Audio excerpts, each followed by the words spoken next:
Salut tout le monde et bienvenue sur notre chaîne. Aujourd'hui, on plonge dans l'histoire fascinante de l'Afrique du Nord pour découvrir un personnage absolument monumental, Massinissa, le premier grand roi de la Numidie unifiée. Vous avez peut-être entendu son nom, mais connaissez-vous vraiment son histoire ? C'est un récit digne d'un film, rempli de guerres, d'alliances, de trahisons et d'une ambition démesurée. Massinissa n'était pas seulement un roi guerrier, c'était aussi un visionnaire qui a transformé un ensemble de tribus nomades en un royaume puissant et prospère. Alors, installez-vous confortablement car on va remonter le temps, plus de 2000 ans en arrière, pour retracer l'épopée de cet homme qui a défié Rome et Carthage et qui a laissé une empreinte indélébile sur l'histoire. C'est parti! Subscribe now. Pour bien comprendre qui était Massinissa, il faut d'abord se représenter le monde dans lequel il est né, vers 238 avant notre ère.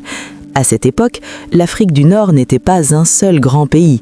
La côte était dominée par la puissante cité de Carthage, une superpuissance maritime et commerciale qui contrôlait une grande partie de la Méditerranée.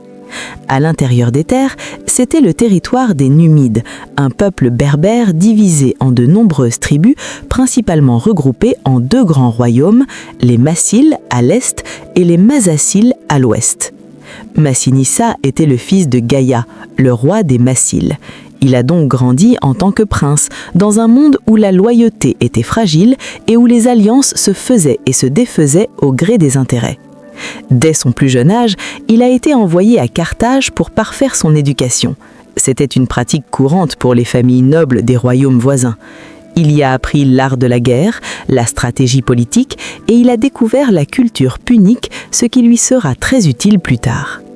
Le contexte international était alors dominé par la rivalité acharnée entre Rome et Carthage, ce qu'on appelle les guerres puniques. Le jeune Massinissa et son royaume se retrouvent au cœur de ce conflit planétaire.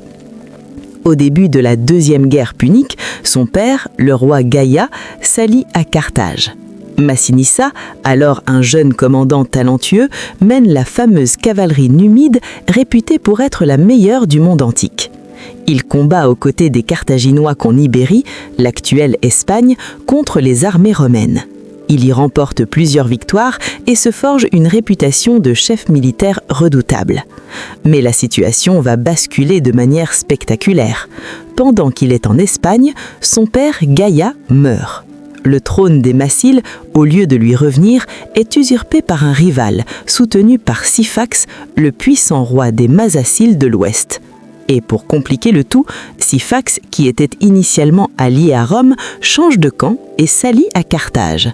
Pour sceller cette nouvelle alliance, il épouse la magnifique Sophonisbe, une noble carthaginoise qui avait été promise à Massinissa. Imaginez la situation pour Massinissa. Il perd son père, son royaume et sa fiancée, tout ça d'un seul coup. Il se retrouve exilé, avec seulement une petite troupe de fidèles. C'est là que le génie politique de Massinissa entre en jeu. Il voit une opportunité là où d'autres n'auraient vu que le désespoir. Il décide de faire ce qui était impensable, changer d'allégeance et s'allier avec ses anciens ennemis, les Romains. Il entre en contact avec le général romain Scipion, qui deviendra plus tard Scipion l'Africain.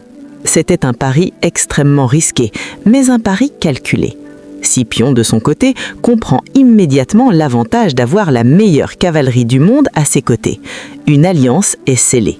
Cette rencontre entre Massinissa et Scipion est un véritable tournant de l'histoire. Ensemble, ils préparent l'invasion de l'Afrique du Nord pour porter le coup de grâce à Carthage. Massinissa guide les légions romaines sur ses propres terres, utilisant sa connaissance parfaite du terrain et des tactiques numides. La guerre en Afrique est brutale. Massinissa, avec l'aide des Romains, mène une guérilla acharnée contre Syphax et les Carthaginois. Il réussit peu à peu à reconquérir son royaume. Le point culminant de cette campagne est la capture de Syphax. Massinissa entre alors en triomphe dans Cirta, la capitale de son ennemi.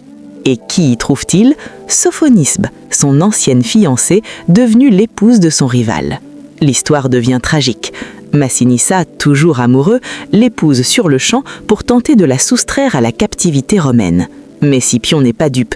Il craint l'influence de cette femme carthaginoise et exige qu'elle soit livrée à Rome pour figurer dans son triomphe.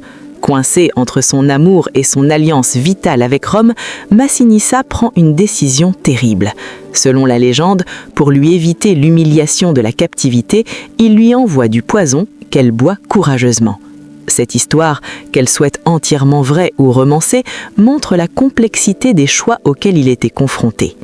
La défaite de Syphax et la neutralisation de sa cavalerie préparent le terrain pour la bataille finale, la bataille de Zama en 202 avant notre ère. D'un côté, Hannibal, le légendaire général carthaginois revenu d'Italie avec ses éléphants de guerre, de l'autre, Scipion et ses légions. Mais l'arme secrète de Scipion, c'est la cavalerie de Massinissa. Au moment crucial de la bataille, les cavaliers numides, placés sur les halles, chargent et mettent en déroute la cavalerie carthaginoise avant de revenir prendre les troupes d'Hannibal à revers. C'est le coup de grâce. La victoire est totale pour Rome. La deuxième guerre punique est terminée et Carthage est vaincue. Pour Massinissa, c'est le début de son véritable règne. En récompense de sa loyauté et de son rôle décisif, Rome le reconnaît comme le roi de toute la Numidie, unifiant les royaumes des Massiles et des Masaciles. Pour la première fois, un grand royaume numide unifié voit le jour, s'étendant sur une grande partie de l'Algérie et de la Tunisie actuelle. Maintenant roi d'un territoire immense, Massinissa ne va pas se reposer sur ses lauriers. Il a près de 40 ans et il va régner pendant plus de 50 ans. Et quel règne! Son ambition n'est plus seulement militaire, elle est économique et sociale. Il a une vision claire, transformer son peuple, majoritairement nomade et pastoral, en un peuple sédentaire d'agriculteurs. Il comprend que la vraie puissance vient de la terre et de la production. Il lance une véritable révolution agricole. Il encourage la culture des céréales, de l'olivier, de la vigne. La Numidie devient rapidement le grenier de blé de la Méditerranée. Elle exporte massivement ses productions vers Rome et d'autres régions, ce qui apporte une immense richesse au royaume.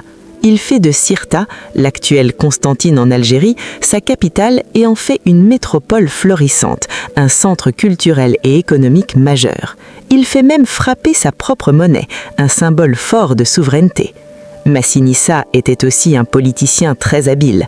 Il savait qu'il devait sa couronne à Rome, mais il n'a jamais été une simple marionnette. Il a passé son long règne à jouer un jeu diplomatique très fin. D'un côté, il se présentait comme le plus fidèle allié de Rome, de l'autre, il grignotait petit à petit les territoires de Carthage, affaiblis et démilitarisés par le traité de paix. Chaque fois que Carthage se plaignait à Rome, le Sénat romain, qui voyait d'un bon œil l'affaiblissement de son ancienne rivale, donnait souvent raison à Massinissa. Il a ainsi considérablement agrandi son royaume aux dépens de son voisin carthaginois, réalisant son rêve de construire un grand État numide puissant.